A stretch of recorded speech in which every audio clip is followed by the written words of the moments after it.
wabarakatuh. Alhamdulillahi ala ihsani wa syukru lahu ala taufiqi wa amtinani. Asyhadu an la ilaha illallah wahdahu la syarika lah ta'ziman li sya'ni wa asyhadu anna Muhammadan abduhu wa rasuluh adda'i ala ridwani wa sallallahu alaihi wa ala alihi wa ashabihi wa ikhwani. Kaum muslimin, bapak-bapak yang dimuliakan Allah Subhanahu wa taala, alhamdulillah kita bersyukur kepada Allah Subhanahu wa taala di 20 hari-hari akhir di bulan Safar kita bisa berkumpul di masjid ini untuk sama-sama melaksanakan salat maghrib secara berjamaah. Kemudian kita lanjutkan dengan mengadakan pengajian. Mengaji atau mempelajari ilmu agama suatu kemuliaan. Mengapa tidak? Seseorang senang apabila dikatakan sebagai orang yang berilmu, baik ilmu dunia maupun ilmu agama. Dalam ilmu dunia semuanya kita senang, kita pintar urusan ini ya, kita pasti gembira. Senang kita apabila dikatakan sebagai orang yang paham, orang yang pintar. Dan kita tidak mau dan kita tidak suka kalau dikatakan sebagai orang yang bodoh. Walaupun mungkin kita tidak tahu masalah itu, tapi kita tidak senang dibilang, ya madongol ada ki, ya kamu ini bodoh sekali. Orang tidak senang dikatakan sebagai orang bodoh. Maka sama dengan ilmu agama ini, orang senang apabila semuanya dikatakan orang yang pintar, kamu pintar, dan tidak senang apabila dikatakan sebagai orang yang tidak paham. Karena kemuliaan ilmu inilah alhamdulillah banyak para sahabat, kemudian para ulama berjuang untuk mendapatkan ilmu ini. Maka suatu ketika banyak riwayat-riwayat tentang perjuangan para ulama menuntut ilmu. Dia ada seorang yang dia hendak belajar ilmu nahwu. Salah satu ilmu nahwu, ilmu cabang bahasa Arab, untuk memperbaiki kosakata, memperbaiki membaca kitab Arab gundul misalnya. Sudah sekian tahun belajar, dia tidak paham-paham. Akhirnya dia lari dari tempat pelajarannya. Dia pulang, ingin pulang ke kampungnya. Capek dia sudah lama belajar, tidak paham-paham. Kemudian di tengah perjalanannya dia singgah di satu tempat. Dia melihat ada batu besar, kemudian dari atas ada tetes air terus jatuh terus menerus, dan dia lihat batu itu akhirnya berlubang karena bekas daripada air tersebut. Maka dia mengatakan, mulai dia berpikir bahwa ternyata air yang lembut ini bisa melubangi daripada batu yang keras. Jadi dia mengatakan, otak saya juga tidak mungkin bisa sekeras daripada batu, maksudnya tidak bisa paham, dan ilmu itu tidak pula selembut daripada air. Maka dia kembali bersemangat untuk menuntut ilmu, sehingga menjadilah dia orang yang dekat dengan para khalifah, orang yang dimuliakan di sisi para penguasa waktu tersebut. Nah, ini menunjukkan tentang keutamaan daripada menuntut ilmu. Ini juga yang kenapa kita duduk di majelis ilmu misalnya, ini juga.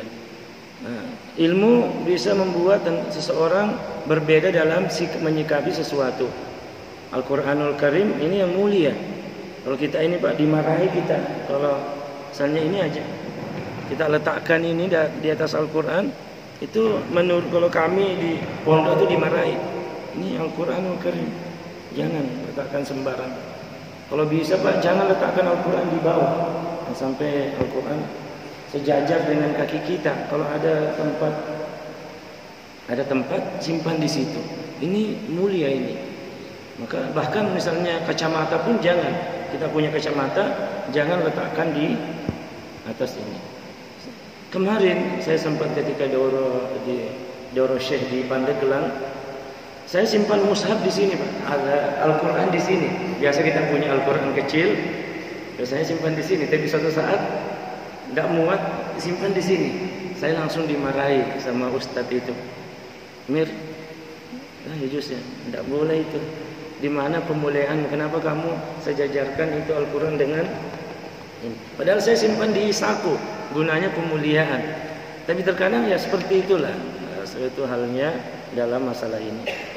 Tapi mungkin berbeda lagi kalau tingkat 2 dengan tingkat bawah. Maksudnya kalau ada rumah bertingkat, bagaimana kalau di bawah? Itu beda lagi hukumnya. Tetapi masalahnya ketika sejajar ini, maka wa may yu'azzim sya'airallah. Ini adalah pengagungan kepada syiar-syiar Allah Subhanahu wa taala. Maka sama juga anak-anak di dalam, kita meraih betul ketika dia sudah nulis Al-Qur'an, walaupun cuma bismillahirrahmanirrahim, kemudian dia gulung-gulung, dia masukkan di tempat sampah, ketahuan, pasti kita meraih. Ini tidak boleh. Tulisan Al-Quran tidak boleh sembarang, apalagi dimasukkan di tempat sampah. Ini dosa besar bagi seseorang. Tidak ada pengagungan terhadap tulisan, apalagi tulisan Al-Quran. Tapi beda kalau tulisan Arab saja, karena tulisan Arab, kalau tulisannya misalnya sandal, tapi bukan tulisan Al-Quran atau tulisan Nabi, itu lain lagi. Tapi kalau tulisan ini dan lain sebagainya harus benar-benar diperhatikan. Nah, ini kaitannya dengan mengagungkan syiar-syiar Allah Subhanahu wa taala. Maka bagaimana solusinya, Ustaz? Ini sudah banyak ditulis. Maka masih mending dikumpul di tempat bagus. Kalau sudah banyak dibakar satu-satu. Tapi ketika dibakarnya jangan dibakar bersamaan dengan sampah. Tapi pilih tempat khusus, disimpan daripada terinikan. Sering kita marahi anak-anak ketika buku-buku hadisnya atau apanya berhamburan, Al-Qurannya berhamburan. Ini dosa besar. Jangan-jangan banyaknya musibah yang menimpa kita karena kadang ada perkara yang kita anggap sepele, padahal di sisi para ulama itu adalah perkara yang dosa besar. Apalagi menyepelekan tentang Al-Quranul Karim dan perkara-perkara yang lainnya. Kemudian kaum muslimin yang dimuliakan Allah Subhanahu wa taala, alhamdulillah malam hari ini kita bisa kembali untuk melanjutkan pembacaan kitab Syarh Riyadhus Shalihin. Alhamdulillah kita masih di dalam bab tentang sabar, yang mana sabar ini di dalam masalah iman ibarat kepala bagi seluruh tubuh. Apabila sabar sudah hilang dari seseorang, sama artinya kepalanya sudah terpotong dari badannya. Ini kata ulama Ibnu Qayyim bahwa sabar itu bagi keyakinan seseorang ibarat kepala bagi tubuh. Kapan kepala ini sudah hilang, sudah lepas dari badan, tidak ada lagi artinya kehidupannya. Sama orang ketika dia tidak bersabar dalam kehidupannya, maka sama saja keimanannya akan sudah tidak ada lagi. Maka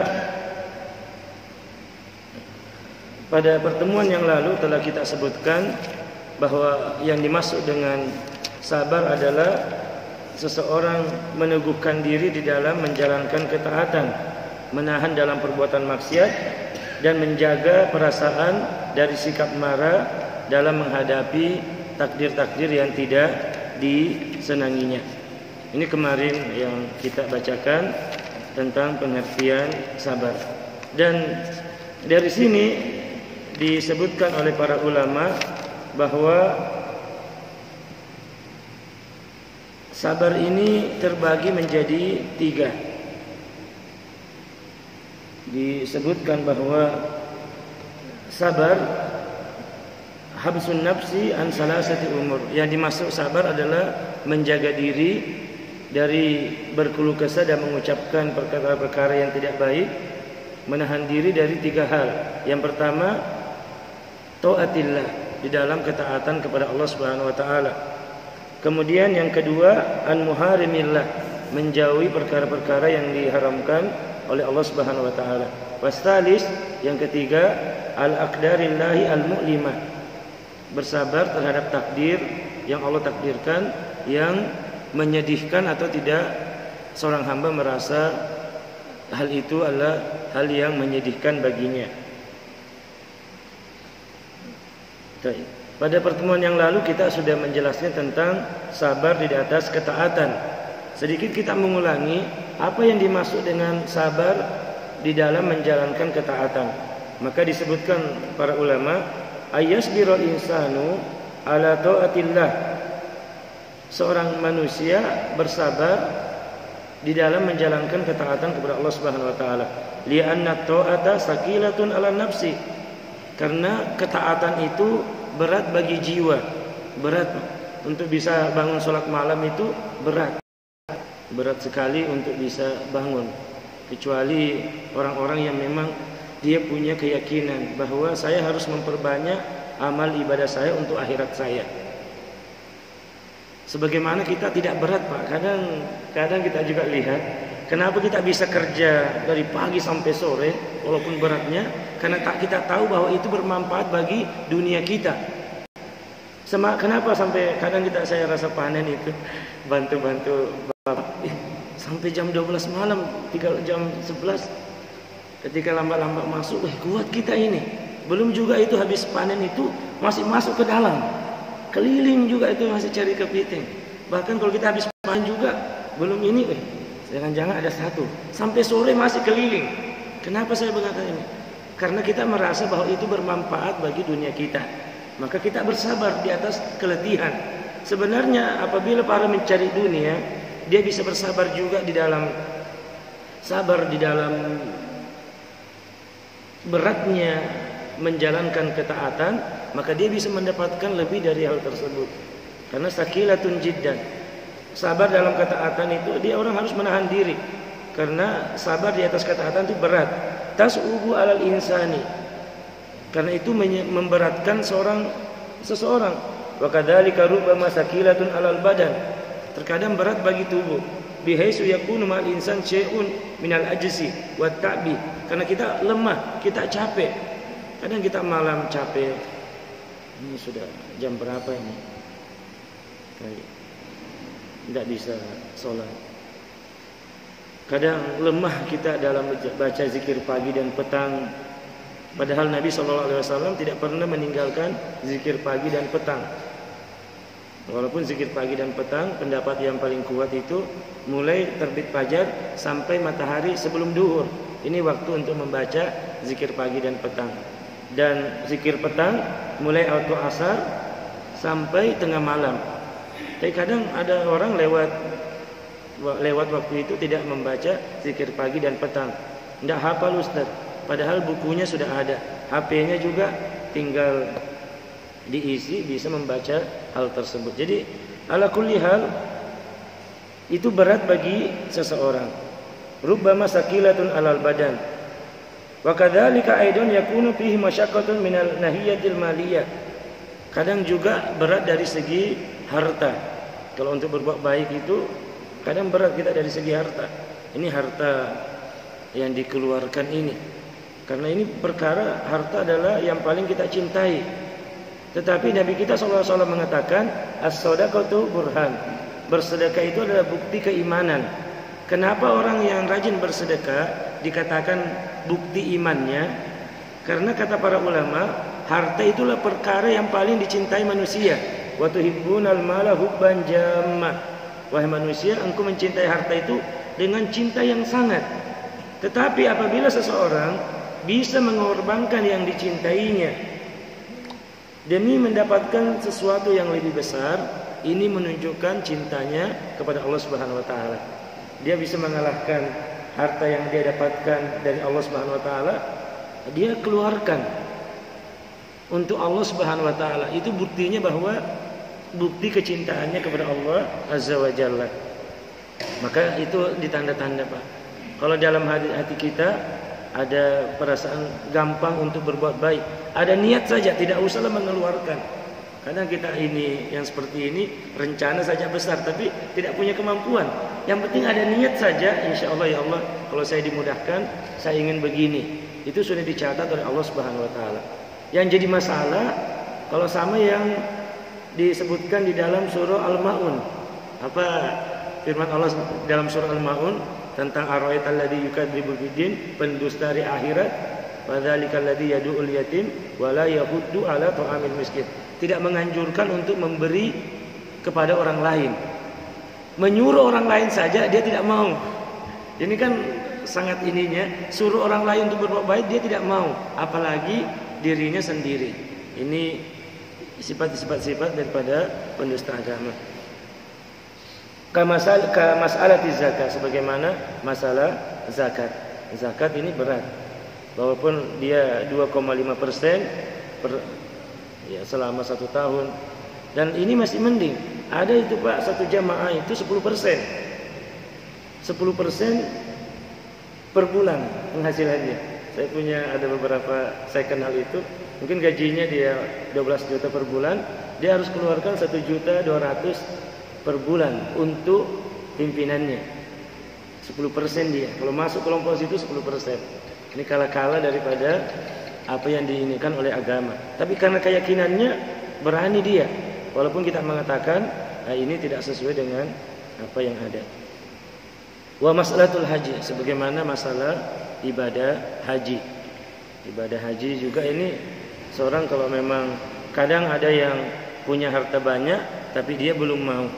Nah, sedikit tentang masalah haji, kami sebagai penyuluh agama kemarin dengan Ustaz Salman ikut masalah bimbingan haji ini tentang masalah haji, bahwasanya alhamdulillah untuk kota Tarakan yang mendaftar sekarang dia bisa menunggu 31 tahun. Kalau ada yang mendaftar sekarang 31 tahun. Nunukan 32 tahun, Malinau 15 tahun. Kalau Malinau 15 tahun. Sampai ada mengatakan kalau mau cepat ke Malinau, ganti KTP dulu, kemudian mendaftar di Malinau, sudah mendaftar ganti lagi KTP Tarakan. Ada itu bercanda beliau, orang dari Kementerian Agama Provinsi bercanda tapi bercanda betul-betul bahwa kalau mau cepat ya 15 tahun ganti KTP dulu, ke sana baru sudah ganti KTP, sudah mendaftar, ganti lagi ke KTP sini. Karena kalau mau berangkat di mana saja bisa berangkat, bahkan bisa pindah di sana, berangkatnya di Sulawesi, bisa berangkatnya dari sana. Tapi ada yang mengatakan kalau begitu Pak, saya sekarang 40 tahun, kalau saya mendaftar sekarang 31 tahun, 71 tahun baru berangkat. Tidak demikian, ternyata ada aturan lagi bagi orang yang sudah berumur 65 tahun, umur 65 tahun, ketika dia sudah mendaftar lewat 10 tahun, dia diprioritaskan. Misalnya sekarang sudah mendaftar sekarang, berarti kalau mendaftar sekarang umur 65 tahun, dia sudah lebih 20 tahun mendaftar, maka itu lebih diprioritaskan. Langsung dia bisa umur 65 tahun diprioritaskan untuk berangkat. Jadi tidak ada istilah ini. Apalagi katanya ketika nanti Mina sudah ditingkat atau Arafah sudah ditingkat. Kalau Arafah ditingkat kan sama-sama Arafah Pak ya, cuma ditingkat saja. Itu jauh bisa sampai 5 juta. Kalau 5 juta yang bisa naik, berarti kuota akan semakin cepat. Ada rencana di sana itu Mina akan ditingkat. Kan sama-sama Mina Pak ya, bukan keluar dari Mina, tapi sama-sama Mina cuma ditingkat. Sebagaimana sa'i sekarang kan ditingkat Pak ya, tidak ada yang protes. Dulu kan antara Safa dan Marwah hanya dulu tanah, tapi sekarang ditingkat, ada yang protes? Tidak, karena sama-sama Safa dan Marwah. Sama juga nanti kalau ada yang protes, Ustaz, kalau Mina ditingkat bagaimana ini? Yang dilarang ketika pindah ke Madinah, tapi kalau sama di Mina tapi bertingkat tidak masalah. Kalau sudah 5 juta berarti sekarang 2 juta lebih orang bisa berangkat. Ketika ini sudah jadi, pemerintah Arab Saudi berusaha melayani pelayanan umat, insya Allah ini ditingkat, maka diperkirakan oleh Kementerian Agama bahwa 5 juta bisa berangkat, sehingga yang mendaftar sekarang itu kemungkinan bisa maju daripada kuotanya. Jadi silahkan bapak-bapak ya, ada uang 25 juta silahkan mendaftar. Tapi hati-hati istilah dana talangan, ini dilarang oleh MUI. Ada istilahnya, ada uang 1 juta pergi ke mana ditalangi langsung dari pihak mana itu. Sudahlah, yang penting kamu sudah punya uang ini 1 juta, nanti 25 juta kami yang bayarkan dulu. Kamu dapat uang 25 juta, kamu dapat list, kamu pergi mendaftar di Kemenak. Padahal di Kemenak sendiri itu sebenarnya tidak suka masalah ini. Maksudnya belum punya uang 25 juta, pinjam dulu sama leasing atau pinjam sama ini. Yang itu yang pinjamin. Kalau pinjam mungkin sama siapa? Ini saya bayarkan dulu. Tidak ada bunga-bunganya. Tapi masalahnya ini biasanya orang yang ada oleh pihak Kemenak katanya dia pinjam kepada peminjam. orang beri pinjaman, dia ada pinjam 5 juta, dia bayar ke bank syariah karena yang berhang syariah. Kemudian dia sudah dapat tabungan haji dari bank tersebut. Dia ke Kemenak. Padahal boleh jadi Kemenak tahu bahwa sebenarnya ini bukan uangnya langsung 25, tetapi mereka tidak bisa berbuat karena memang sudah keluar. Maka tercatatlah namanya. Kemudian orang ini bayar 500 per bulan kepada leasing, akhirnya yang tadi 25 juta menjadi 30 juta misalnya. Ini yang membuat antrian haji juga panjang sekali. Karena adanya orang-orang yang memang dimanfaatkan oleh orang-orang, semangat seseorang untuk melaksanakan ibadah haji dimanfaatkan oleh pencari bisnis. Ini bisnis juga ini. Maka dia pinjamkan, tetapi pinjam 25 kembali ke 30 juta misalnya. Ini dilarang oleh MUI dan sebenarnya Kemenak pun melarang seperti ini. Tapi Kemenak tidak bisa berbuat karena dia katakan sudah kalau ada 25 itu kita tidak bisa apain. Ya kita buatkan daripada kursinya. Ini tentang sekilas tentang masalah haji. Dan yang kemarin sempat kami ikut pelatihan di para penyuluh di Kemenak kemarin. Ala kulli hal masalah haji ini adalah berat juga bagi seseorang. Karena ini berkaitan dengan harta. Tetapi bagi orang yang imannya sudah kuat, itu tidak ada masalah baginya. Bahkan dia menganggap apa yang dia keluarkan untuk ketaatan kepada Allah, itulah kesenangan dirinya. Maka jangan heran Pak, banyak orang senang itu. Ketika ada orang dia memberikan sesuatu kepada orang, sebenarnya orang itu senang, tapi dia lebih senang ketika melihat orang itu butuh baru dia bantu. Bukan orang-orang itu senang, tapi dia malah lebih senang karena kecintaannya ada pada hal tersebut. Tapi secara umum taat itu berat sekali berbuat ketaatan.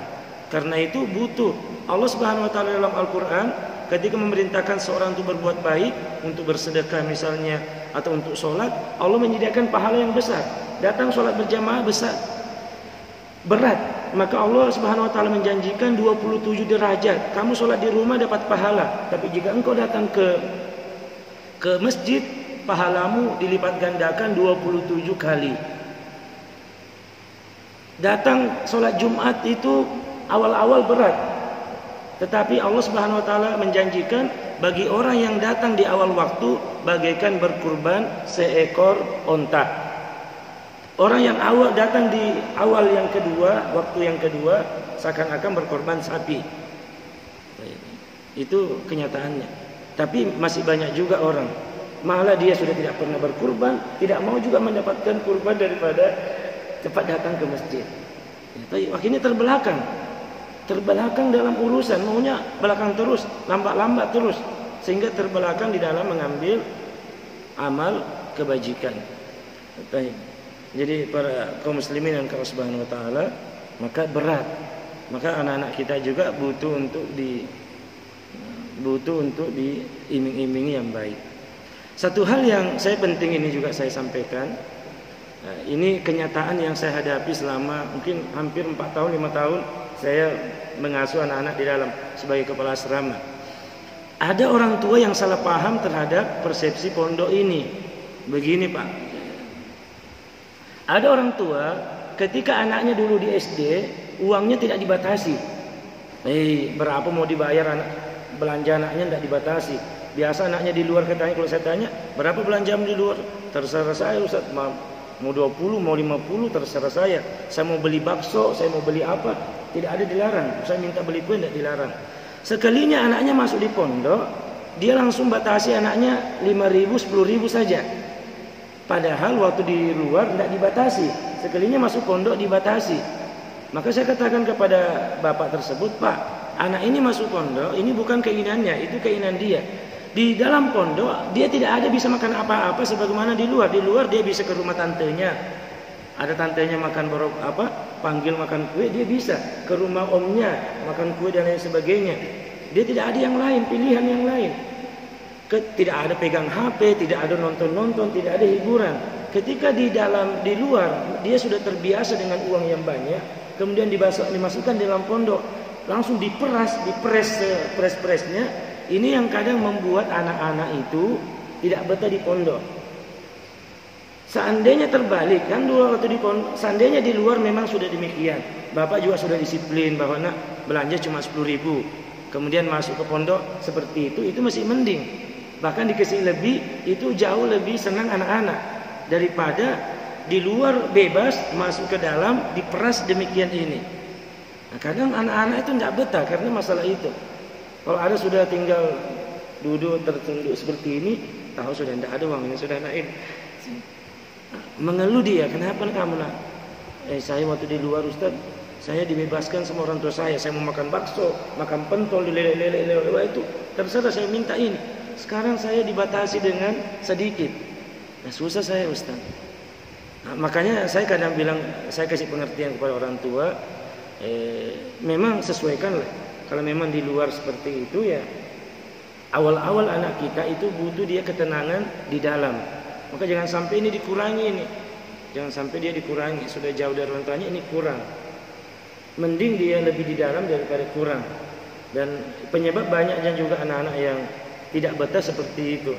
Kadang orang tua dia tidak menjanjikan bagi anaknya sesuatu yang baik. Padahal menuntut ilmu itu berat.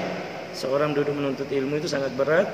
Ketika dia tidak memberikan janji-janji yang baik bagi anaknya, susah bagi anaknya untuk melakukan kebaikan. Itu mungkin pengalaman yang saya dapati. Ini tentang masalah melatih ketaatan kepada Allah Subhanahu wa taala. Karena anak-anak di dalam itu adalah ketaatan. Anak-anak di pondok itu ketaatan. Jangan sampai anak-anak di pondok dibatasi, saudaranya yang di luar tidak dibatasi. Ya, ada dia pulang dia lihat ke keluarganya tidak dibatasi, mau naik motor kemana, mau habis kemana, uang kiri kanan. Padahal dia di pondok dia dibatasi dengan pembatasan ada. Padahal ada saja, kecuali kalau memang tidak ada ya anak akan paham. Tapi kalau tidak, ini akan berbahaya bagi anak tersebut. Mungkin ini pengalaman yang saya dapati beberapa tahun ini yang kita teliti. Kok anak-anak ini penyebab anak-anak ini sering tidak ini. Penyebab sering tidak ini. Memang juga berbeda ini. Kalau saya pribadi, saya lebih senang apabila anak-anak itu sering dijenguk, apalagi anak-anak Tarakan saja. Beda kalau mungkin anak jauh, orang tuanya tidak butuh ini.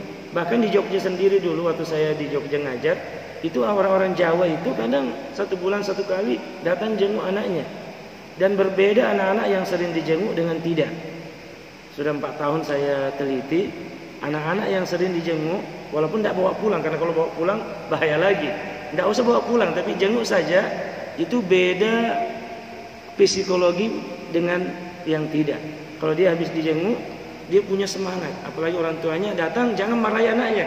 Nak, kamu semangat nak ya, kamu harapan bapak dan ibu, kamu harapan saya semua. Insya Allah dia akan pulang mamanya, masuk ke dalam berapa hari akan dilihat senyum-senyum, akan bersemangat dibanding yang tidak. Jadi maksud saya ketaatan itu butuh difasilitasi. Orang untuk bisa taat butuh janji-janji, butuh kemudahan-kemudahan sehingga dia bisa mudah melaksanakan hal tersebut. Kemudian kaum muslimin yang dimaka Allah Subhanahu wa taala, al-muhim anna ta'ata fiha syai'un minal masyaqqah 'ala nafsi wal badan. Ala kulli hal, bahwa kita mau berbuat taat itu terdapat padanya kesulitan, baik pada jiwa maupun pada badan yang apabila dalam kondisi capek.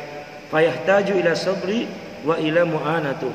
Maka kita membutuhkan kepada kesabaran dan perkara-perkara yang bisa menolong menguatkan kesabaran tersebut. Qala Allah Ta'ala, ya ayyuhalladzina amanu sabiru, wahai orang yang beriman, bersabarlah, wasabiru, dan perkuatlah kesabaranmu, warobitu, dan senantiasalah kalian menjaga ikat kesabaranmu tersebut di atas ketaatan. Baik, ini ketaatan yang pertama. Wal amru tsani, adapun ketaatan kedua kata para ulama, as-sabru an maharimillah, bersabar meninggalkan hal-hal yang diharamkan, bihaisu yakuful insanu nafsahu amma haramallahu alaihi, yaitu seorang insan menahan jiwanya dalam perkara yang Allah haramkan. Li'anna nafsa ammaratu bisu, tad'u ila suri, tad'u ila su. Karena jiwa ini memerintahkan kepada keburukan, menyeru kepada keburukan. Fayasbirul insanu nafsahu, maka seorang insan menjaga dirinya. Wa amman khafa maqama rabbih wa nahan nafsa anil hawa. Orang yang takut terhadap kedudukan Rabbnya dan menahan dirinya mengikuti hawa nafsunya, fa innal jannata hiyal ma'wa, maka surga adalah tempat tinggalnya. Maka butuh kesabaran. Mislu kadzab wal ghis wal muamalah. Baik. Kemarin sudah kita contohkan juga, kemarin ini tidak boleh curang dalam muamalah. Saya masih ingat, mungkin pelajaran saya ini berulang Pak ya. Saya ingat bahwa saya cerita kemarin di Sorong, di Iran, waktu ada orang jual motor. Itu mungkin ternyata saya sudah bahas ini. Ada orang cerita jual motor, motornya sudah proses 25. Sudah proses atau 25 atau 50. Cuma dia mau jual. Ditanya sama orang, motornya masih standar tidak? Karena motornya waktu itu sedang standar, ya dia bilang iya masih standar ini. Ternyata karena standar, karena lagi standar, maka dia bilang standar. Berapa hari berikutnya rusak, baru orang tahu, ternyata rusak motormu. Katanya standar, iya, kan lagi standar, makanya saya bilang standar. Atau sama dengan istilah ada orang jual kayu, dia pegang kayu keruing, ini keruing ini, keruing ini, keruing ini, keruing ini. Ternyata yang dimaksud adalah keruing yang di tangannya. Dia tunjuk keruing ini, keruing ini, keruing ini. Maka kadang curang, kadang dicampur-campur kayunya, bilang meranti semua, ternyata ada kayu yang lain. Akhirnya orang tidak akan membeli lagi. Memang satu kali kamu untung, tapi yang lain nanti majasi Pak itu. Ini penyebab kita Pak, kenapa kadang ketika kaum muslimin, kadang ada satu orang Islam yang jualan, kadang tidak cepat berkembang. Karena kadang mau cepat untung besar, tapi dia melupakan kejujuran. Harusnya kita ketika bermuamalah dengan orang Islam itu jauh lebih jujur. Kalau barang sudah kadaluarsa, tidak usah sudah dijual. Kadang kita masih sudah kadaluarsa, lewat sudah 1 tahun masih dipajang di situ.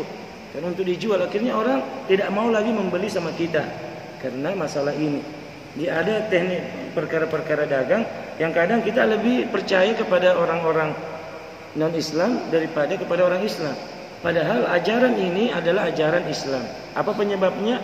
Ya karena dia tidak bersabar dalam meninggalkan larangan-larangan Allah Subhanahu wa taala. Padahal Islam sudah melarang jangan berdusta, jangan tipu daya dan lain sebagainya. Kita kadang diajari Pak, hati-hati kadang kita beli sesuatu. Saya pernah itu beli ini Pak. Bukan berarti saya bilang saya orang jujur, enggak. Ternyata kadang kalau kita beli sesuatu itu barang, walaupun misalnya harganya 3.500.000, tapi dia sudah potong 3.200.000. Dia bilang bagaimana? Saya tulis tetap 3.500.000 ya. Yang 300 itu tawamu. Bagaimana? Kalau 300.000 ini. Kalau kita tahu ya Allah, masa seperti ini, masa kita mau hanya 300.000 kita mau ini. Enggak Pak, tulis saja 320. Kadang kita diuji dengan itu Pak. Kalau kita tidak ini, kalau kita tidak hati-hati, bisa jadi 300.000 akan. Karena kadang itu pemalsuan itu. Nah, kita kadang diajari oleh seperti itu. Nah, ini juga berbahaya. Maka seorang muslim hendaknya meninggalkan hal ini. Yang ketiga, as-sabru al-aqdari la mu'lima, li'anna aqdarallah azza wa jalla 'alal insani mu'limatun wa mu'minah. Bersabar terhadap takdir. Takdir itu menurut kita, bagi Allah semuanya baik. Tapi menurut kita ada takdir yang baik, ada takdir yang buruk. Ketika hasil panen banyak, kita katakan itu takdir yang baik, alhamdulillah. Ketika hasil panen banyak, alhamdulillah bersyukur. Ketika hasil panen sedikit, cerita di mana-mana. Tidak berhasil panenku. Kenapa? Cuma 5 ton. Salah, cuma 5 pikul. Saya bilang, masa 5 pikul tidak berhasil? Kami kasihan di sekata itu 2 pikul itu sudah senang-senang kita. Berapa panenmu sudah begini? Ini cuma 5 pikul. Ini. Kadang orang seperti ini tidak ini. Kadang kalau tidak berhasil cerita di mana-mana, seluruh kampung tahu. Tidak berhasil itu. Tapi sekiranya berhasil, diam-diam. maka ketahuan. Kalau dia diam-diam berarti berhasil. Kalau dia banyak cerita berarti tidak berhasil. Itu istilahnya orang-orang yang ada. Tapi memang seperti itulah Pak. Kadang takdir itu ada yang baik menurut kita, kadang ada yang buruk. Tapi itu menurut kita, bagi Allah tidak ada yang buruk karena Allah Subhanahu wa taala mentakdirkan sesuai dengan ilmu Allah Subhanahu wa taala. Maka yang ada bersabar terhadap hal tersebut. Asa an takrahu syai'an wa huwa khairul lakum. Boleh jadi kamu membenci sesuatu tapi itu baik bagimu, wa asa an tuhibbu syai'an wa huwa syarrul lakum. Boleh jadi kamu ada mencintai sesuatu padahal itu buruk bagi kamu. Maka kaum muslimin yang Allah Subhanahu wa taala, ini 3 jenis sabar yang disebutkan di dalam Al-Qur'an atau dalam hadis Nabi SAW dan disebutkan oleh para ulama. Sabar di atas ketaatan karena ini berat, bersabar dalam meninggalkan keharaman, dan yang ketiga bersabar terhadap takdir Allah yang mu'limah, yang boleh jadi tidak baik menurut kita semua. Semoga Allah Subhanahu wa taala memberikan kita ketiga jenis sabar ini, karena dengan sabar dan sabar inilah keimanan seseorang akan kokoh, sebagaimana sabarnya para sahabat di atas keimanannya, sebagaimana sabarnya orang-orang soleh di atas keimanannya, mengantarkan dia di dalam puncak derajat yang sangat tinggi. Semoga Allah memberikan kebaikan kepada kita semua, kepada anak-anak kita, keluarga kita semua. Semoga Allah mengangkat bala, musibah, penyakit yang ada di antara kita, dan semoga Allah menurunkan berkahnya dari atas langit dan dari bawah bumi. Wassallallahu ala nabiyyina Muhammadin wa ala alihi washabihi ajmain. Subhanakallahumma wa bihamdik, asyhadu an la ilaha illa anta, astaghfiruka wa atubu ilaik. Assalamualaikum warahmatullahi wabarakatuh.